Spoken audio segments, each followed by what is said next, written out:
ಕರ್ನಾಟಕ ರಾಜ್ಯದಾಗ ಒಬ್ಬ ಮಂತ್ರಿ ಅದಾನ. ಮಂತ್ರಿ ಅದಾನ ಅಂದ್ರೆ ಆ ಮಂತ್ರಿಗೆ ಸೊಕ್ಕಿಲ್ಲ.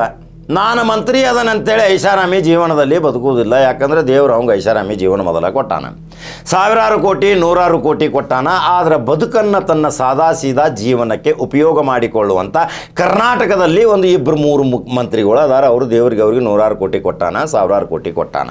ಆದರೂ ಅವ್ರದ್ದು ಸಿಂಪಲ್ ರಾಜಕಾರಣ, ಬಹಳಷ್ಟು ಸಿಂಪಲ್ ತನದಿಂದ ಒಂದು ಗುಡಿಸಲಿಗೆ ಹೋಗಿ ಕೆಳಗೆ ಕೂತು ಉಣ್ಣುವಂಥ ಇದೇ ಕರ್ನಾಟಕದ ಕಾರ್ಮಿಕ ಮಂತ್ರಿ ಸಂತೋಷ್ ಲಾಡ್. ನೋಡಿದಿರಿ ಸಂತೋಷ್ ಲಾಡನ ಶೈಲಿ. ಎಷ್ಟೋ ಕಾರ್ಮಿಕರು ನಮ್ಮ ಕಾರ್ಮಿಕ ಹಕ್ಕನ್ನು ಕಸಿದುಕೊಳ್ಳತ್ತಾರ. ಈ ಕಾರ್ಖಾನೆಯವರು ಅಂದಾಗ ನೇರವಾಗಿ ಆ ಕಾರ್ಖಾನೆದವರ ಮೀಟಿಂಗ್ ಕರೆಸಿ ಅವರಿಗೆ ತಕ್ಷಣ ಪರಿಹಾರ ಕೊಡುವಂಥ ಇದೇ ಸಂತೋಷ್ ಲಾಡ್. ಸಂತೋಷ್ ಲಾಡ್ 28ರ ನಂತರ ದೊಡ್ಡ ನಾಯಕನಾಗಿ ಹೊರಹೊಮ್ಮತಾನ. ಯಾವುದೇ ಸಮಾಜದ ಜೊತೆ ಅನ್ಯೋನ್ಯ ಸಂಬಂಧಗಳನ್ನು ಇಟ್ಟುಕೊಂಡು ಅವರ ವಿಷಯಗಳನ್ನು ಪರಿಹಾರ ಮಾಡುವಂಥ ಇವನಂಥ ಸಂತೋಷ್ ಲಾಡ್. ಕರ್ನಾಟಕ ರಾಜ್ಯದ ಹೆಮ್ಮೆ ತಾಯಿ ಭುವನೇಶ್ವರಿ ಚಾಮುಂಡೇಶ್ವರಿ ಇಂಥ ಮಗುವಿನ ಹೆತ್ತ ತಾಳ ಇದೆ ಬಳ್ಳಾರಿಯಲ್ಲಿ ಇದೆ ಸಂತೋಷ್ ಲಾಡ್. ತನಗೆ ಕೊಟ್ಟಂಥ ಕಾರ್ಮಿಕ ಇಲಾಖೆಯನ್ನು ಎಷ್ಟೊಂದು ಸುದೀರ್ಘವಾಗಿ ಅಧ್ಯಯನ ಮಾಡಿ ಕಾರ್ಮಿಕ ಇಲಾಖೆಯಿಂದ ಎಷ್ಟು ಕಾರ್ಮಿಕರಿಗೆ ಏನೇನು ಸೌಲಭ್ಯಗಳನ್ನು ಕೊಡಬೇಕೆನ್ನೋದು ಆ ಅಧ್ಯಯನ ಮಾಡಿ ಇವತ್ತು ತಕ್ಷಣ ಪೂರೈಕೆ ಮಾಡಿದಂಥ ಕರ್ನಾಟಕ ರಾಜ್ಯದ ಏಕೈಕ ಇತಿಹಾಸದಲ್ಲಿ ಕಾರ್ಮಿಕ ಮಂತ್ರಿ ಕೆಲಸ ಮಾಡಿದಂಥ ಸಂತೋಷ್ ಲಾಡ್ನ ಬಿಟ್ಟರೆ ಯಾವ ಕಾರ್ಮಿಕ ಮಂತ್ರಿ ಮಾಡಿರ್ಕಿಲ್ಲ. ನಮಗೆ ನೆನಪಾಗತೈತಿ SK ಕಾಂತ ಅಂಥೇಳಿ ಕಾರ್ಮಿಕ ಮಂತ್ರಿ ಗುಲ್ಬರ್ಗಾದವರು. ಇವತ್ತು ನಾವು ನೆನೆಸಬೇಕು, ಕಾರ್ಮಿಕರ ಹೋರಾಟದಿಂದ ಮುಂದೆ ಬಂದಂಥ ಕರ್ನಾಟಕ ರಾಜ್ಯದಲ್ಲಿ ಇದೇ ರಾಮಕೃಷ್ಣ ಹೆಗಡೆ ಅವರ ಸಂಪುಟದಲ್ಲಿ ಕಾರ್ಮಿಕ ಮಂತ್ರಿಯಾಗಿದ್ದರು.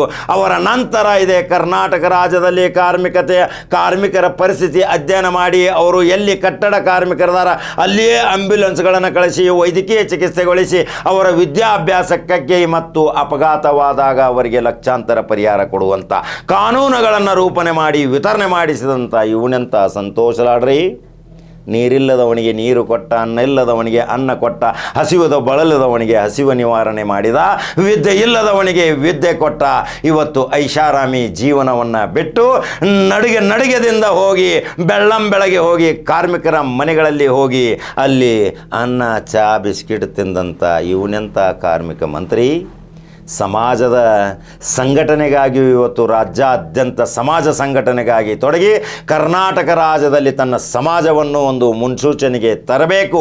ರಾಜ್ಯಾದ್ಯಂತ ಇವತ್ತು ಸಮಾಜ ಸಂಘಟನೆ ಮಾಡಿ ರಾಜ್ಯ ಮಟ್ಟದ ಸಮಾವೇಶ ಬೆಂಗಳೂರಿನ ಅರಮನೆ ಮೈದಾನದಲ್ಲಿ ಮಾಡುವಂಥ ಕಾರ್ಯಕ್ರಮ ಹಾಕಿಕೊಂಡಾನ ಅವನೇ ಸಂತೋಷ್ ಲಾಡ್. ಸಂತೋಷ್ ಲಾಡನ ಸಿಬ್ಬಂದಿ ವರ್ಗದ ಬಗ್ಗೆನೂ ಕೇಳ್ರಿ. ಅವ್ರಲ್ಲಿ ಇರುವಂಥ OSD ನೋಡ್ರಿ, ಅವರಿರುವಂಥ ಗನ್ಮ್ಯಾನ್ ನೋಡ್ರಿ, ಅಲ್ಲಿರುವಂಥ ಕಾರ್ಯದರ್ಶಿ ನೋಡ್ರಿ, ಅಲ್ಲಿರುವಂಥ PA ನೋಡ್ರಿ, ತಕ್ಷಣ ಸ್ಪಂದನೆ ಮಾಡ್ತಾರ, ನಿಮಗೆ ಪರಿಹಾರ ಒದಗಿಸಿಕೊಡ್ತಾರ. ಇದೇ ಕರ್ನಾಟಕ ರಾಜ್ಯದ ಕಾರ್ಮಿಕ ಮಂತ್ರಿ. ಒಂದು ಜೀವನದಲ್ಲಿ ಒಮ್ಮೆ ಆದರೂ ಭೇಟಿಯಾಗ್ರಿ ಈ ಕಾರ್ಮಿಕ ಮಂತ್ರಿ ಜೊತೆ. ಎಷ್ಟೋ ಕಾರ್ಮಿಕರು ಬಳಲ್ತಿದ್ರು ಆರೋಗ್ಯವಿದ್ದಿಂದ, ಎಷ್ಟೋ ಕಾರ್ಮಿಕರು ಬಳಲ್ತಿದ್ರು ತಮ್ಮ ಇನ್ಸ್ಟ್ರೂಮೆಂಟ್ ಇಲ್ಲದೆ. ಇಲೆಕ್ಟ್ರಿಕ್ ಇನ್ಸ್ಟ್ರೂಮೆಂಟ್ಗಳನ್ನು ಕೊಟ್ಟರು ಆ ಕಾರ್ಮಿಕರಿಗೆ. ಕಾರ್ಮಿಕ ಲೇಬರ್ ಕಾರ್ಡ್ಗಳನ್ನು ಮಾಡಿ ಆ ಗೌಂಡಿ ಮೇಸ್ಮನ್ ಕೆಲಸ ಮಾಡುವವರಿಗೆ ಅವರಿಗೂ ಸಹಿತ ಉಪಕರಣಗಳನ್ನು ಕೊಟ್ಟರು ಇದೇ ಕಾರ್ಮಿಕ ಮಂತ್ರಿ. ಆಹಾರದ ಪೊಟ್ಟಣಗಳನ್ನು ಕೊಟ್ಟು ಇವತ್ತು ಅವರಿಗೆ ಶಕ್ತಿಯುತವಾಗಿ ಸ್ವಾವಲಂಬನ ಬದುಕನ್ನು ಮಾಡಿಕೊಟ್ಟಂಥ ಕಾರ್ಮಿಕ ಮಂತ್ರಿ ಸಂತೋಷ್ ಲಾಡ್. ಸಂತೋಷ್ ಲಾಡ್ ಬಗ್ಗೆ ಭಾಳ ಹೇಳ್ತೀವಿ ಕಾಕ ಅಂತೇಳಿ ನನಗೆ ತಿರುಗಮಾನ ಹಾಕ್ತೀರಿ. ಸಂತೋಷ್ ಲಾಡನ ಅರ್ಥ ಮಾಡ್ಕೋರಿ, ಸಂತೋಷ್ ಲಾಡನ ಹೃದಯ ಗೆಲ್ರಿ. ಸಂತೋಷ್ ಲಾಡ್ ಕಡೆ ಏನು ಶಕ್ತಿ ಐತೆ ಅದನ್ನು ಉಪಯೋಗ ತಗೋರಿ. ಕೇವಲ ದ್ವೇಷ ಮತಾಂಧ ಹಿಂದೂ ಮುಸ್ಲಿಂ ಮಂದಿರ ಮಸೀದಿ ಇವನ್ನೆಲ್ಲ ಬಿಡ್ರಿ. ಇವತ್ತು ನಾವು ಬದುಕಬೇಕು, ಬಲಿಷ್ಠ ಭಾರತ ತಯಾರು ಮಾಡಬೇಕು. ನಾವೆಲ್ಲರೂ ಒಂದು ಅನ್ನುವ ಮನೋಭಾವನೆ ಇಟ್ಕೊಂಡ್ರೆ ಇಂಥ ನೂರಾರು ಸಂತೋಷ್ ಲಾಡ್ಗಳನ್ನ ತಯಾರು ಮಾಡುವಂಥ ಶಕ್ತಿ ಈ ಖಡಕ ಜವಾರಿ ಕಾಕನ ಕಡೆ ಐತಿ. 2023 ಇತಿಹಾಸ ತೆಗೆದು ನೋಡ್ರಿ.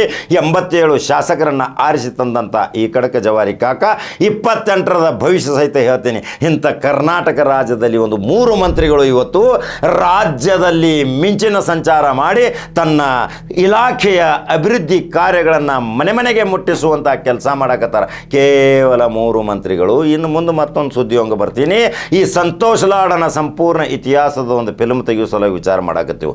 ಅದರ ಸಲುವಾಗಿ ಅವರು ಮುಂದೆ ಬಂದ್ರಂದ್ರೆ ನಾವು ಅದನ್ನು ಚರ್ಚೆ ಮಾಡಕ್ಕೆ ಹೊಂಟೀವಿ. ಒಂದು ಸುತ್ತಿನ ಮಾತುಕತೆ ಆಗೈತಿ, 2ನೇ ಸುತ್ತಿನ ಮಾತುಕತೆಯಲ್ಲಿ ಅಂತಿಮ ಆಗತೈತಿ. ಹಾಗಾದ್ರೆ ಯೂಟ್ಯೂಬ್ದಾಗ ಬಟನ್ ನೋಡ್ರಿ, number 1 news Kannada, Facebook follow ಮಾಡಿರಿ, ಅನಿಸಿಕೆಗಳನ್ನ ಹಾಕಿರಿ. ಸಂತೋಷ್ ಲಾಡ್ ಹೆಂಗ, ಸಂತೋಷ್ ಲಾಡ್ ನಾವು ಹೇಳ್ದಂಗೆ ಅದಾನಿಲ್ಲೋ, ಸಂತೋಷ್ ಲಾಡ್ ಆದ್ರೆ ನಿಮ್ಮ ಕೆಲಸ ಆಕೈತಿಲ್ಲೋ, ಸಂತೋಷ್ ಲಾಡ್ ನಿಮ್ಗೆ ನಿಮಗೆ ಸ್ಪಂದನೆ ಮಾಡ್ತಾನಿಲ್ಲೋ, ಸಂತೋಷ್ ಲಾಡ್ ನಿಮಗೆ ಪ್ರೀತಿ ಕೊಡ್ತಾನಿಲ್ಲೋ, ಸಂತೋಷ್ ಲಾಡ್ ನಿಮ್ಮ ಅರ್ಜಿ ಇತ್ಯರ್ಥ ಮಾಡ್ತಾನಿಲ್ಲೋ, ಸಂತೋಷ್ ಲಾಡನ್ನು ಭೇಟಿ ಆದ ತಕ್ಷಣ ನಿಮ್ಮನ್ನು ಕರೆದು ಮಾತಾಡ್ಸಾನಿಲ್ಲೋ ಅನ್ನೋದು ಕಡೆಗೆ ಜವಾರಿ ಕಾಕಾಗೆ ಹೇಳ್ರಿ. ಯಾವ ಪ್ರಶ್ನೆಗಳನ್ನು ನಾನು ಕೇಳಿದ್ದೀನಿ ಅದಕ್ಕೆ ಉತ್ತರಗಳನ್ನು ಕಮೆಂಟ್ ಬಾಕ್ಸ್ನಾಗ ಹಾಕಿರಿ. ಮತ್ತೊಂದು ಸುದ್ದಿ ಹೋಗಿ ಬರ್ತೀನಿ. ನಮಸ್ಕಾರ.